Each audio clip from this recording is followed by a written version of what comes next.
feel like I live in a world made of cardboard, always taking constant care not to break something, to break someone. Never allowing myself to lose control, even for a moment, or someone could die.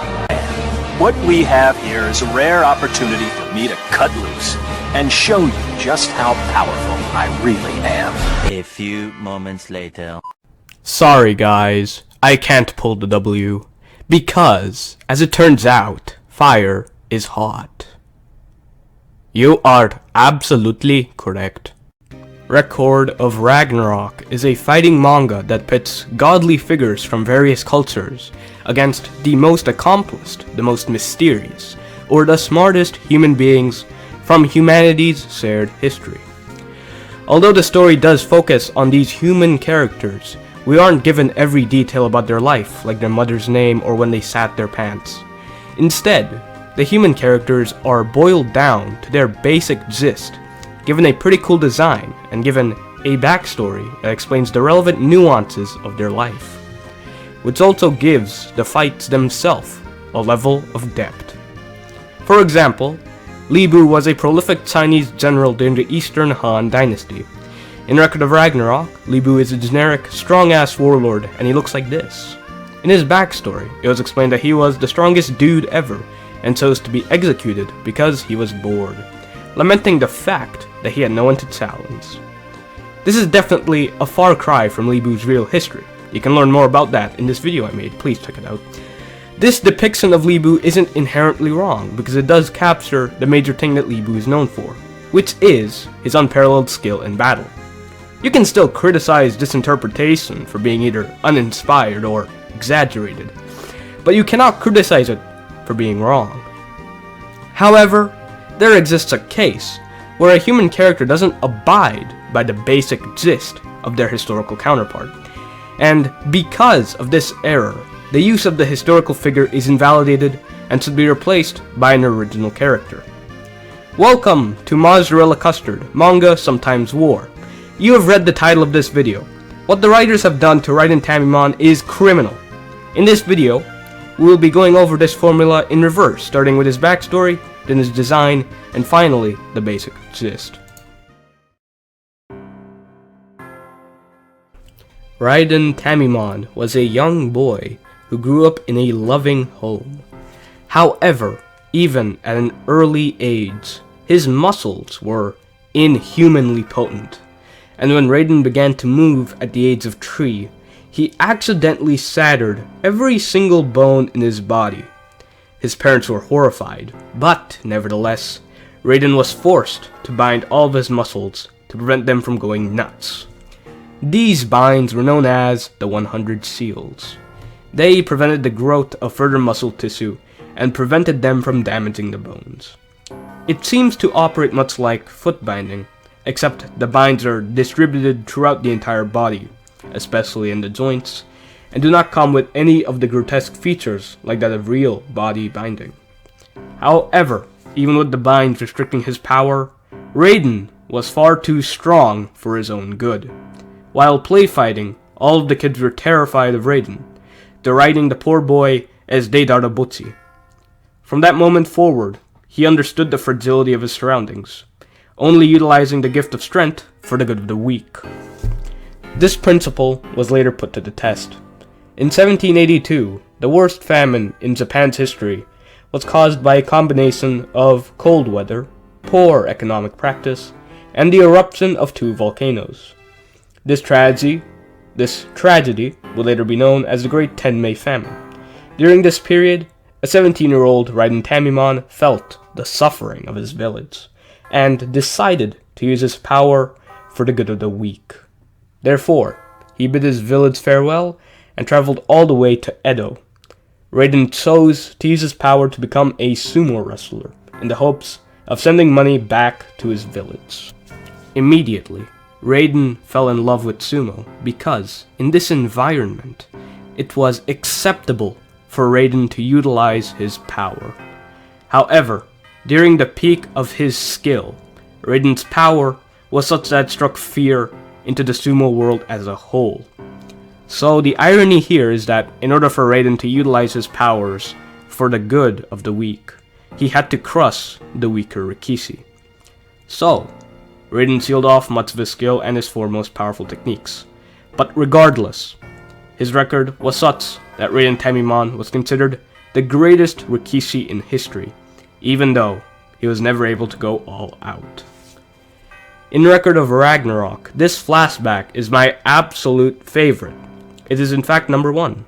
It illustrates Raiden Tameemon's character in a very digestible manner. Another reason why I enjoy this one in particular is because it uses Raiden's biggest historical mystery to its advantage. If Raiden Tameemon was such a legendary Rikishi, why didn't he get promoted to Yokozuna? For context, the Yokozuna is the highest rank achievable in sumo. Those who are promoted are considered the top dog of the sport. However, despite having one of the finest records within the top division, Raiden was never promoted. The exact reason continues to be a mystery. But, in this flashback, this mystery is used to reinforce Raiden's main philosophy. Now, to Raiden Tameemon's design.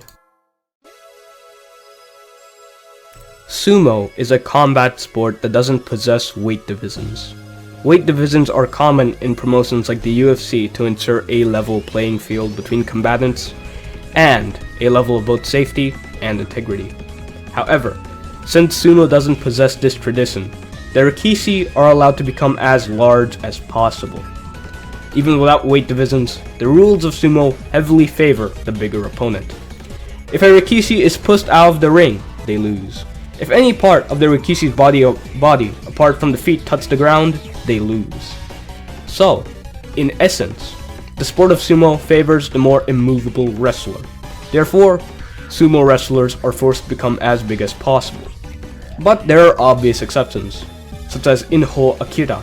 He utilized their agility and skill to take down much larger opponents.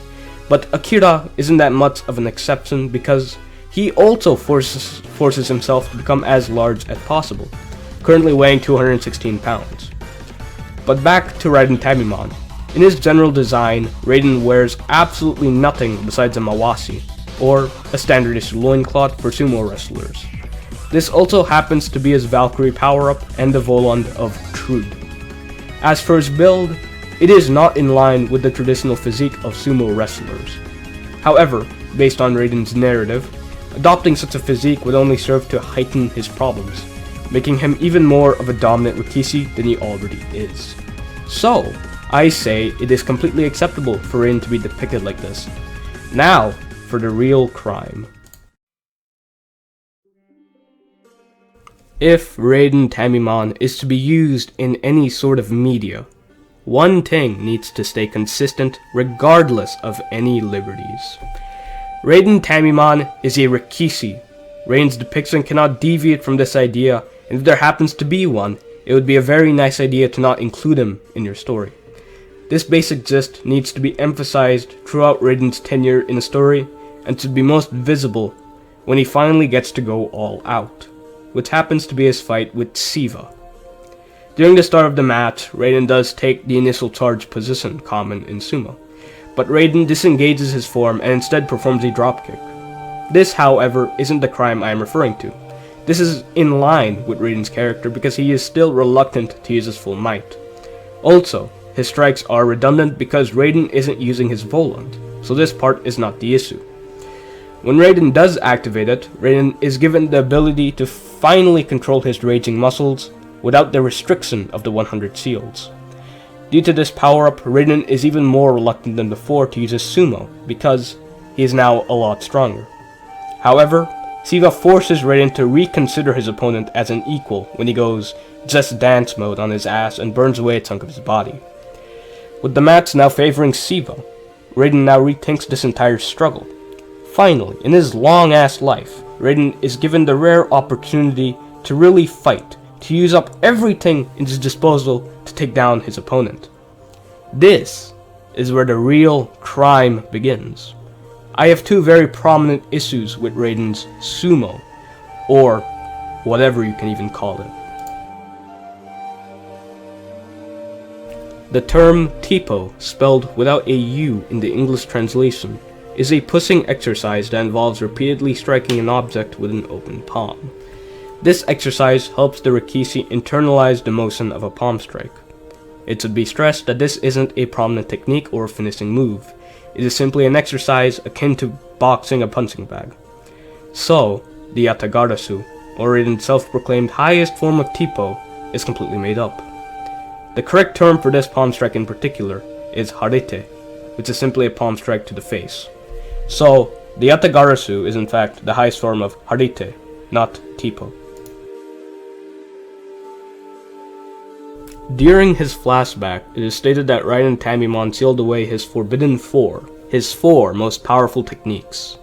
However, we only see one of them, which is Yatagarasu. This is becoming a pattern. First it began with Heracles with his 12 labors, only getting to see a handful and only one in very great detail. This might also be the fate of Buddha and his 6 realm staff. However, unlike these two, their techniques or abilities do not define their characters that much. Unless you're Raiden! Raiden's basic gist is that he is a Rikishi, a sumo practitioner. Unlike the rest of the combatants, Raiden's techniques are what define him, since the only thing we have seen is the Yatagarasu, which in itself is presented incorrectly. Sumo is not explored at all, and the martial art itself takes a back seat. Therefore, I have come to the conclusion that Raiden Tameemon is simply not a Rikishi. This is the biggest crime present in Record of Ragnarok. Since the real Raiden Tameemon was the most accomplished Rikishi in history, it is a shame to see none of that carried into his appearance in Record of Ragnarok. Without any exploration of sumo, why even bother trying to adapt this person into your manga? This is why Raiden should have been replaced by an original character, because the basic gist doesn't quite match up. Considering that this is a battle tournament manga, the author's interpretation of the greatest sumo wrestler of all time is pathetic. Although I do enjoy Raiden's backstory, I especially appreciate it because it takes advantage of Raiden Tameemon's historical intrigue. I feel that all backstories should be handled in a similar manner. However, what Raiden turned out to be is a disappointment. How is it even possible for the only sumo wrestler in the story to not use any sumo techniques? This problem is very amateurish compared to the greatness that this series is capable of turning out. In the future, if I have to rate any of these fights on a tier list, this one is going at the bottom for the single grievance listed in this video.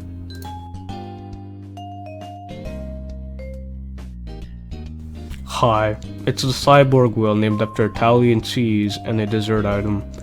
Thank you for watching. I'm sure this video will get a very messy comment section, but unfortunately, I'm more prone to finding issues than actual praise. However, if you manage to enjoy a video like this, be sure to subscribe and hit the notification bell. Until next time, have a wonderful day. Peace.